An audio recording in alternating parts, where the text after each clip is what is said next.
Good evening, good morning, ladies and gentlemen. Welcome to the final keynote session of the Wine Spirit Virtual Fair. We have decided to conclude this keynote session thinking about a long exhibition where almost at the end of the fair you are really tired and maybe you want to relax, to chill out with some friends at the Expo Coffee Bar. So that was the idea, to have, let's say, a free session of brainstorming with some friends and sharing some insights. So we have gathered Gonzalo Yanez and Lulie Halstead, and let's discuss, let's say, with freedom about some of the topics that, or about some of the insight that we captured during these 2 days. First of all, I would like to introduce Gonzalo Yanez, which is CEO of Moondesk. He is also is also partnered with YG Branding and Design, that are co-organizer of the Wine Spirit Virtual Fair together with UPM Raffatak.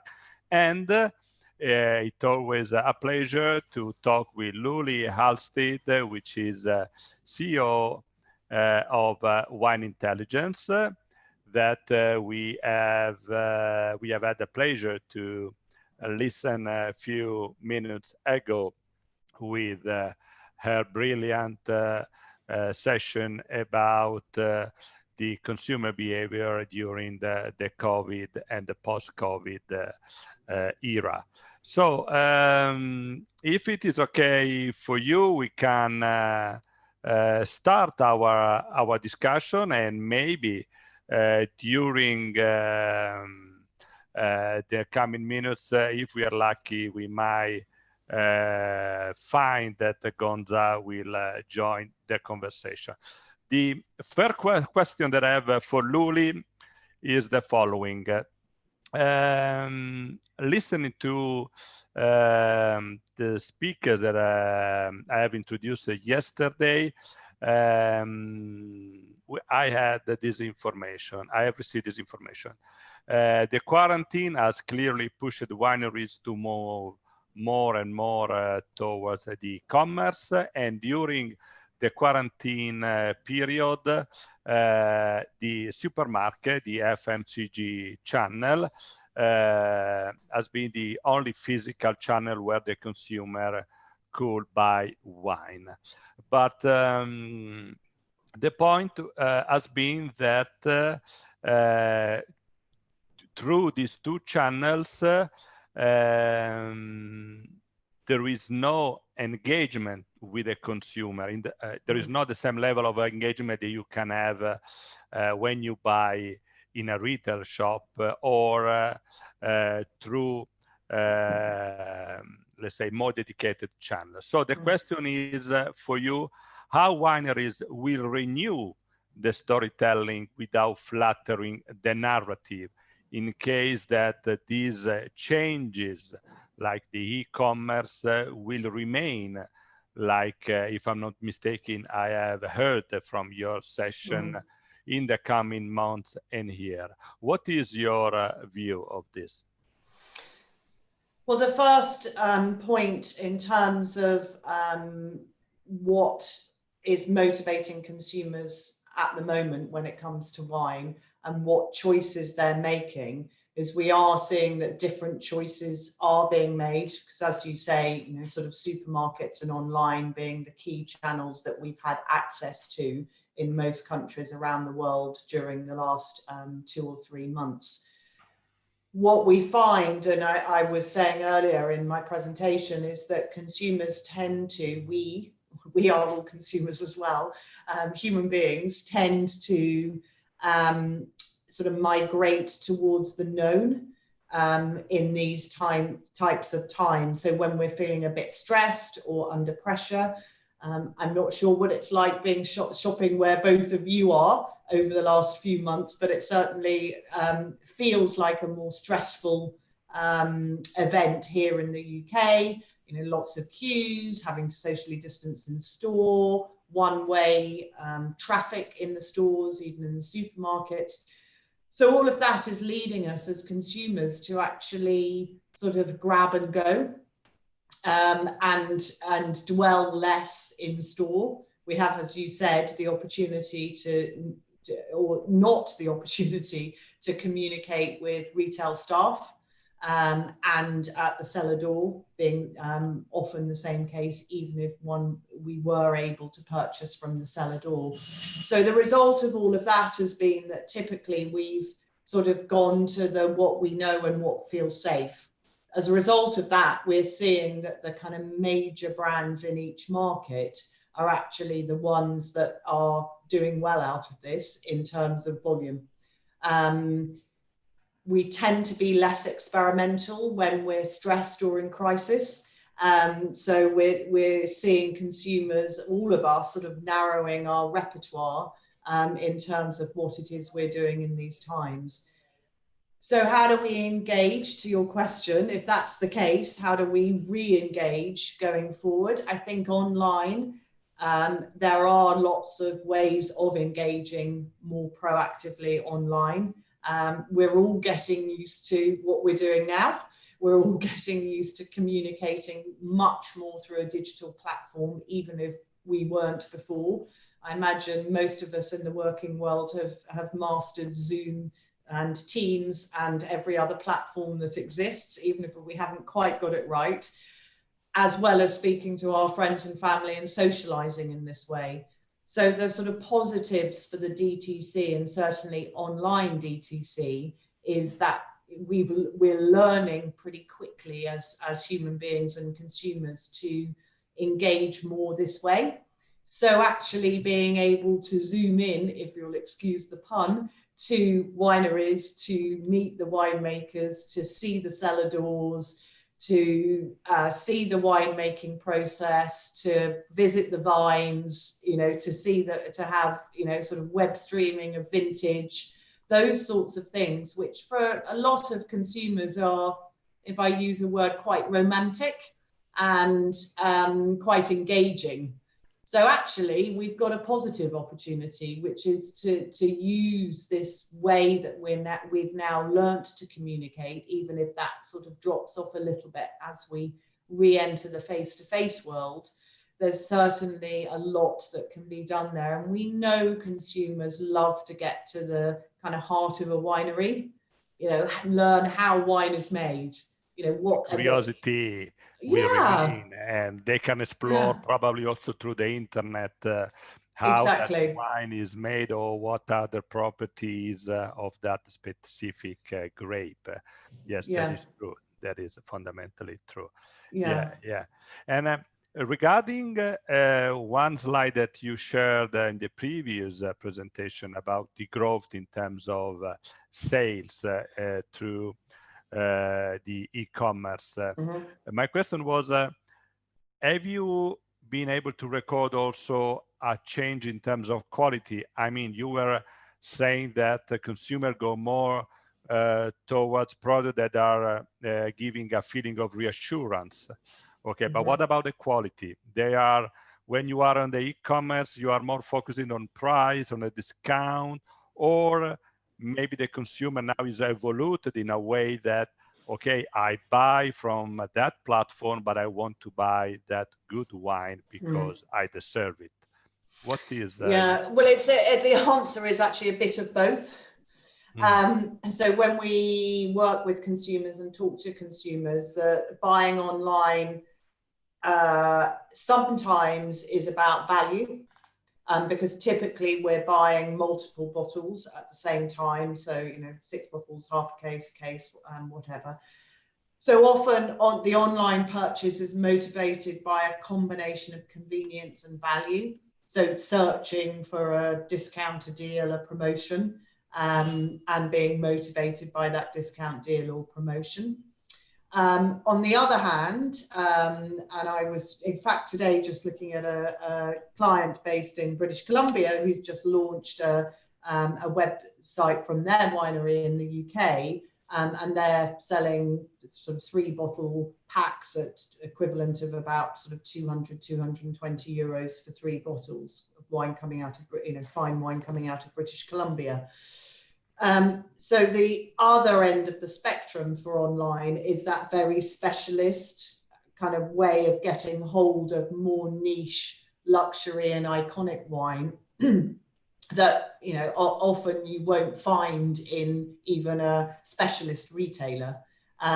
So it's for the sort of the high involved consumer who's searching for a very specific, often a very specific wine that they're after, and in which case price is typically not so much the barrier there. So it's sort of servicing very different needs. Yeah, thank you very much. Gonza, one question: how do you see the fact that in the future the growth of the e-commerce might somehow, let's say, change the way of engagement between the product and the consumer? Normally, when you are in a high street shop or you are in a retailer shop, you can touch the bottle, look to the bottles. While when you are in digital, obviously, you can look to the quality of the design, but you cannot touch and feel and have an emotional connection through what you feel through your fingers. Will that maybe change the way the designer will create a design in the future, or you think that this might also bring extra creativity for you? Well, that's an interesting question. I think in the future, designers will have like a broader landscape to let's say to play with the clients and with the final consumers, right?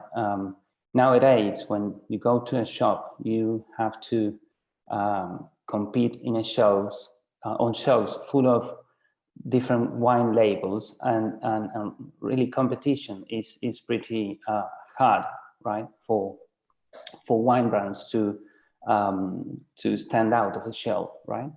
I think that when you go to digital, there are many other tools that will start to become part of the game. And with this, I mean the experience that Lulie was mentioning before. I'm sure that many wineries will take advantage of that, and will be able to connect with their consumers in a way that physical stores are almost are not able to do, right? So if I can make a consumer feel that he's in the middle of the vineyards, and if I can make them speak directly with the enologist team or with the marketing person or whatever, I mean, whatever the team from the wine side is, but I can make them connect with the company, that will make them feel part of that community or that brand, right? So I think the digital experience might be something to explore in the future, and a very interesting resource to complement with the wine label design. Then once you made the purchase decision and the case arrive at home, you will want to see that experience in person, right? You will want to touch the label, you will want to feel the resources, the stamping, or people eventually will get that connection, but it will be one-to-one once they've made the purchase decision, right?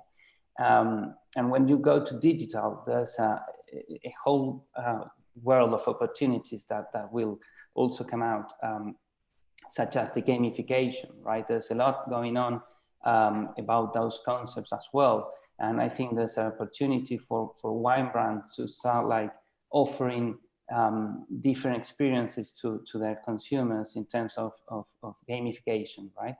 We've seen in the past large wine brands supporting or let's say sponsoring football team, bicycle tournaments, or major TV channels. But that's, I think, something that not the mainstream wine companies are able to do, right? And I think it's interesting to analyze what Lulie was mentioning before, that in crisis times, people tend to risk less, so they will go for the safer options, and that will mean I will choose a brand that I already know, right? And the reality is that the majority of the wine brands in the world are not positioned in the minds of the people, right? We have to consider that there must be over 500,000 wine brands in the world. I don't have the exact data, but what I'm sure of is that it's very difficult nowadays to position a one brand in the market, right? So I think that digitalization and all the resources that will come out in the future will allow new wine brands to search and to offer opportunities and will have the opportunity to create communities and create new groups of consumers. And I think that it will be fun to watch the way that develops. Yeah, but I agree with you with what the digitalization might bring, but let me share my point of view. Digitalization, I see it like something effective for mainstream wine, okay? But when we talk about fine wine, the fine wine categories, I think they will remain rooted with their values that can be the terroir or the storytelling. I don't see for that kind of wines a new way of expressing their values. What do you think, Lulie? Do you think there will be such a revolution in the coming years regarding the way of engagement or the value that you are communicating to your consumer, or not? The evidence that we see, and if we look at sort of academic literature that's focused on previous times of sort of financial, social, economic, or health threat, and what impacts that has, is that typically what we see is long term our behaviors don't shift hugely. So yes, in terms of, as I was saying in the presentation earlier, more consumers have, for example, purchased wine DTC and online than because they've had to. Some will embrace that a little bit more going forward, but typically we revert back ultimately to the behaviors we had when we had more choice of freedom, because those were the behaviors we liked. That's what we like doing. You know, we went to specialist wine retailers, or we visited vineyards, or we went to restaurants, or we drank champagne or Prosecco or Cava in a bar with friends, because we like doing it. You know, that's where we've evolved to. We like doing those things, which is why we did it. We like traveling, which is why we did it. Yeah, so although there will be a nervousness, obviously, and a long, very long kind of recovery in terms of emotional and economic and clearly health, ultimately, you know, if we as a species feel confident about returning to how we used to do things, evidence suggests that that's what we will do. Yeah, you agree, Gonza, with this? I think it's interesting to, I mean, at some point, yeah, I agree in terms of that. People love status quo, right? Humans love status quo. We don't like changes, right? But at the same time, I think when digitalization start offering us easier ways and faster alternatives, eventually people will change the way they behave. And I think there's I think it's very interesting to analyze also different generations and their purchase behavior, right? Because it's not the same the way a baby boomer purchases a bottle of wine in comparison to how a millennial will buy a bottle of wine. I tend to imagine that a millennial is much will embrace technology in a faster way than a baby boomer will do, right? But at the same time, I imagine, I don't have the exact data, and I think Lulie can help us with that a lot. But I think that in general, luxury products are in general approached to baby boomers or generations in which their assets or their economical position hasn't been threatened by the economic crisis. Actually, there's evidence that shows that luxury products don't tend to suffer that much or as much as mainstream products during economic crisis, right? Because in general, luxury products or luxury wealthy people, let's say, don't suffer as much as regular people during this economic crisis. So I think it's interesting to analyze the different behavioral purchase behavior that different generations may have. And then another interesting thing is how technology helps us make things happen in an easier way. I totally agree that we love traveling.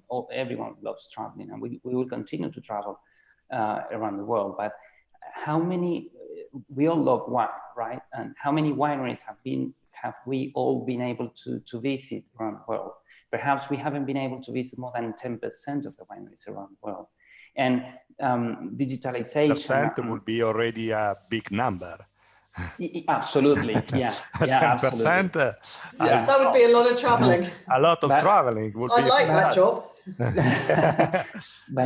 but I know you are globetrotters, so I'm quite sure you visited a lot of wineries around in the past. But anyway, I mean, there's a lot of wineries that I'm not sure we haven't been able to visit. And having the possibility of doing that in a digital way, create bridges, right, with new wine brands or wine companies. And then in regards of the purchase experience, perhaps 20 years ago, nobody thought that Amazon would take over the way they did against Walmart, for instance, right? And Walmart remained mainly traditional based, whereas Amazon went straight to digital, and they invested a lot of money in getting their consumers. And now we can see the results that brought to the market, right? And I think those kind of things will intensify in the next decade, right? So I think that there will be a lot of interesting things to analyze. I think that a percentage of the market might remain or might get back to the old times as soon as they can. But I think a lot of changes will happen, and I think it's still too early to analyze how different the world will be after this economic crisis. But what I'm sure about is that new opportunities will arise for new wine brands that perhaps are struggling nowadays to get position in the minds of the people. So I would suggest those wine brands to not stop doing the efforts, right? It makes sense, absolutely. What do you think, Lulie? Yeah, and my point I was trying to sort of articulate previously is that a wine is often, we often consume it as part of experiential. So we're not just consuming it because it's liquid. You know, we're consuming it because we're with friends, because we want to celebrate, because we're on vacation.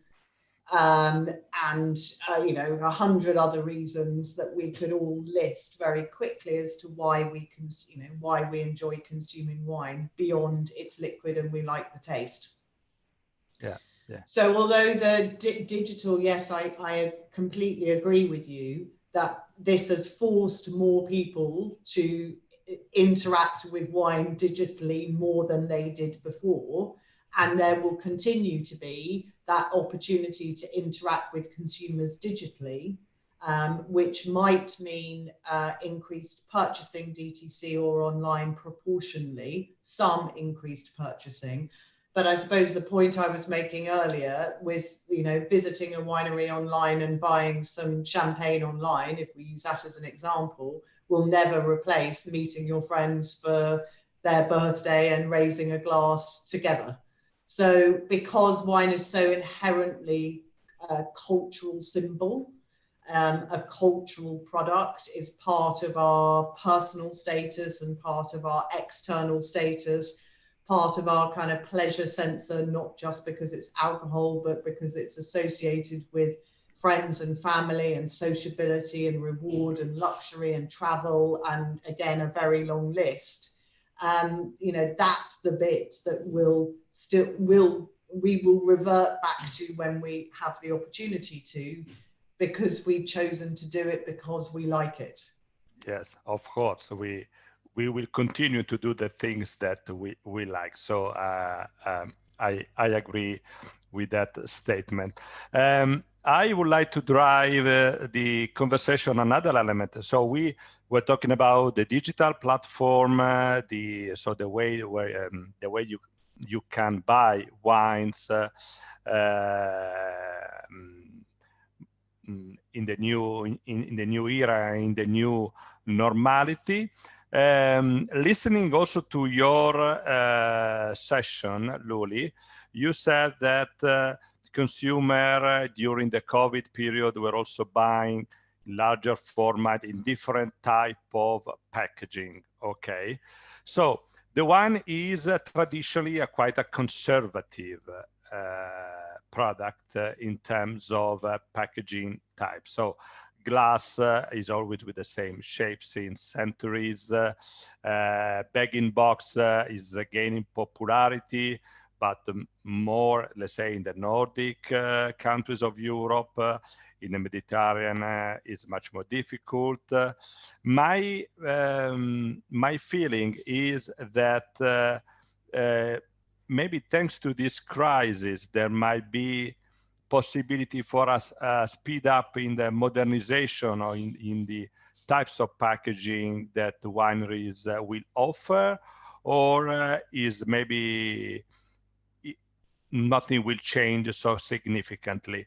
I connect this question with the fact that also yesterday Gonzalo was sharing his insight for 2030 with a lot of changes, a lot of things that might happen in the hands of the consumer in the coming years. And I was wondering if the packaging of wine will remain rooted like it has been over the last 300 years, or thanks to this modernization, the digitalization, and the consumer that are, let's say, more independent and curious, maybe this might be the right time for a wine producer to switch or try to propose a different type of packaging. What do you think? Lulie, first. Yeah.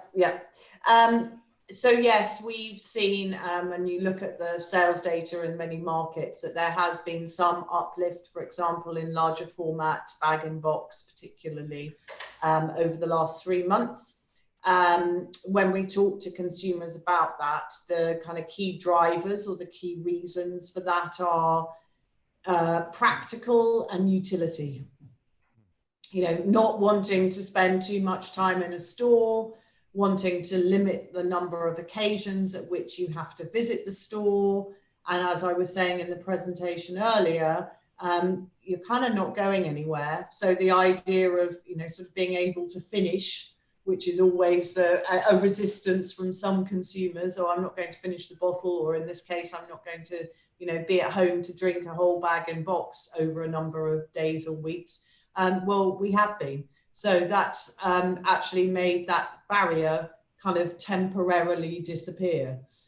I think what we will see coming out of this, particularly as we all are impacted more economically in the months to come, that there'll be a realization for some consumers who had previously been negative towards the quality of bag-in-box wine, or indeed the notion of having wine in a bag-in-box as opposed to a, excuse me, 75 centilitre bottle, will again kind of form a new habit, which is actually, this is quite practical, quite good value for money, actually keeps the wine in good condition for the amount of time I need it, and actually feel quite kind of satisfied by that. So I think we will see some consumers continue to purchase bag-in-box, but again, it won't be a fundamental shift in terms of the category. There'll be some, it will boost as opposed to change.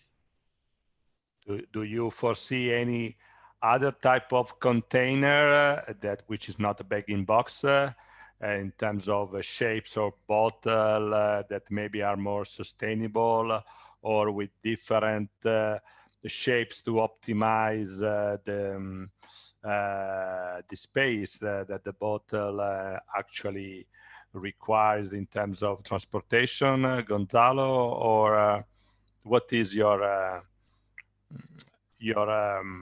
forecast? I think it's interesting to, again, I would separate the short term to the long term, and I would also like to understand between purchase behaviors between the different generations. Again, I think in the short term, sorry, I totally agree with Lulie. Purchase decisions are going to be made, conducted mainly by my pocket, right? By the economic reality that each family or each person has at that time, and perhaps in terms of how scared I am about losing my job. So if I just got promoted because my company happened to increase their sales, and I got promoted and I have a better economic position, which I think is going to be the least amount of people in the world in that situation. Perhaps I will make my purchase decision based on that. But the majority of the people will try to take care about the economic part of the family or the personal situation, right? In that sense, I think that choosing formats that can help lowering the price is going to be something that we might look at. But then in the long run, what we foresee is that lots of the majority of the generation Z and the millennials are claiming for that they are more aware of the environment. So and they also challenge the way the world has been working in the past decades. So perhaps their decision criteria will be different from baby boomers and Gen X. So and they're much more aware of the environment, as I mentioned before. So I think they will try to look for different alternatives in order to be more environmental friendly, right? So in that respect, I think a lot of disruptive innovations might come to the market during the next 10 years. I mean, if DTC start being a reality, and I mean, in terms that I could connect a winery straight to a consumer, right? At least locally, let's think in Italy or in the States, right? In which there are a lot of technology companies connecting directly the consumers with the wineries. And the consumer already made a purchase decision digitally, right? Because they saw already an advertisement in Google or in wherever the website they're visiting is. They made the purchase decision. Perhaps they saw a video, they saw the storytelling, they visited the website, and once they made that purchase decision, once the case arrives, I think one side you could have the completely packaging full of details, and again with a nice paper or stamping on all the things we currently know. But on the other side, you could have something much more minimalistic, right? Because the purchase decision has already been made, and you have just a wine case, you know, completely fully packed on the exterior, but in the interior, you could just have like a small stamp saying, well, this is X brand, thanks for your purchase, we are sustainable, right? So I think there's a lot of opportunities that will come in the future in this sense. And it all depends on the strategy the winery will have, and in terms of the market segment that they will approach, right?